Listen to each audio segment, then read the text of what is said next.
Nyumpet genining kamurkan.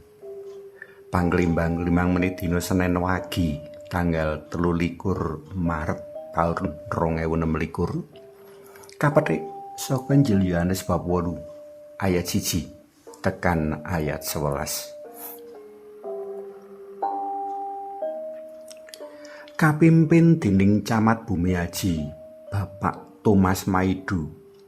Dina jemuah kepungkur aku karo kanca-kanca Gus Durian padha kunjungan marang para sedulur pangrasuk agama Hindu ing Pura Indrajaya Tulungrejo Batu.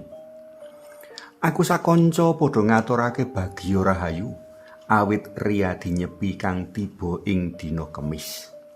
Wektu iku pimpinan PHDI Kutha Batu Bapak Paryanto nyesorahake wigatine manungsa nindakake pati geni. Pati geni ora amung kategesake minangka ora nyumet geni wae, ananging uga mateni ubaling geni kang ana jroning batin manungsa. Geni kemaruk, geni kemeren, geni keserakan, uga geni kamurkan. Kagayutake karo prastawa cecala Santo Yohanes nyeritakake kaya ngapa wong-wong Parisi lan para ahli Taurat padha nuruti kamurkane. Wong-wong mau kepiye njegal njrimpung lan pasang jiret marang Gusti Yesus kang banget ora disenengi. Kejaba kaanggep saingan sarta mateni pasaran lan panguripan, Gusti Yesus kaanggep nyamah Allah. Manut panemune wong-wong mau, wis ora ana pangapura meneh kanggo wong kang nyamah Allah. Ing waosan, wong-wong mau ngajakake menyang ngarsa dalem Gusti Yesus sawijining wanita kang jarene katemon tumindak jina.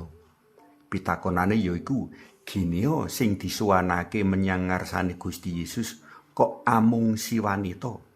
Harak sing jenenge tumindak jina mono katindakake dening wong loro to.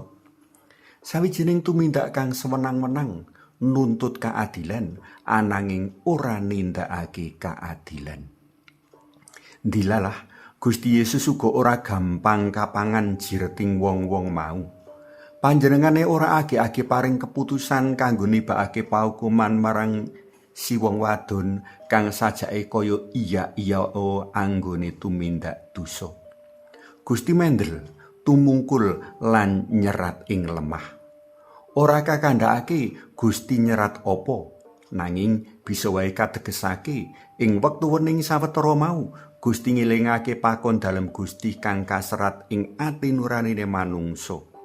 Gusti uga ngelingake saking lan ora sampurnane manungsa kang ora duwe hak kanggo ngadili pepadane. Kejaba iku menawa pindha tulisan ing lemah gampang kabusek kang gambarake sih wilasa dalem Gusti, giniya manungsa kenteng-kenteng kepingin ngukum pepadane. Prayoga manungsa wening kanggo nglelimbang, amrih rikala kudu mutusake sawijining perkara bisa selaras karo karsa dalem Gusti.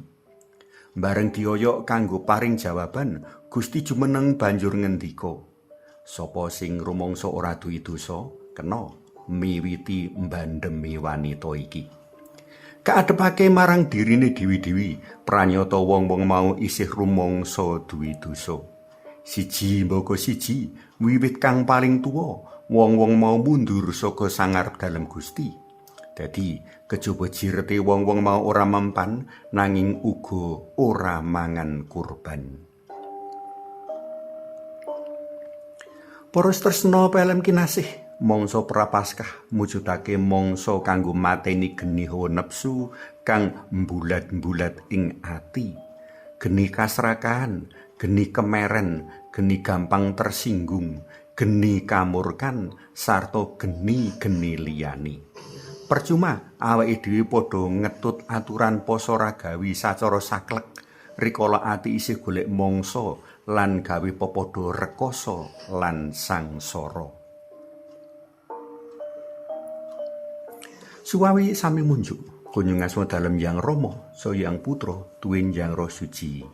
Amin. Gusti nyuwun kawelasan Sang Kristus nyuwun kawelasan. Gusti nyuwun kawelasan. Amin. Kunjuk kasmo dalem Yang Rama, so Yang Putra, tuwin Yang Roh Suci. Amin.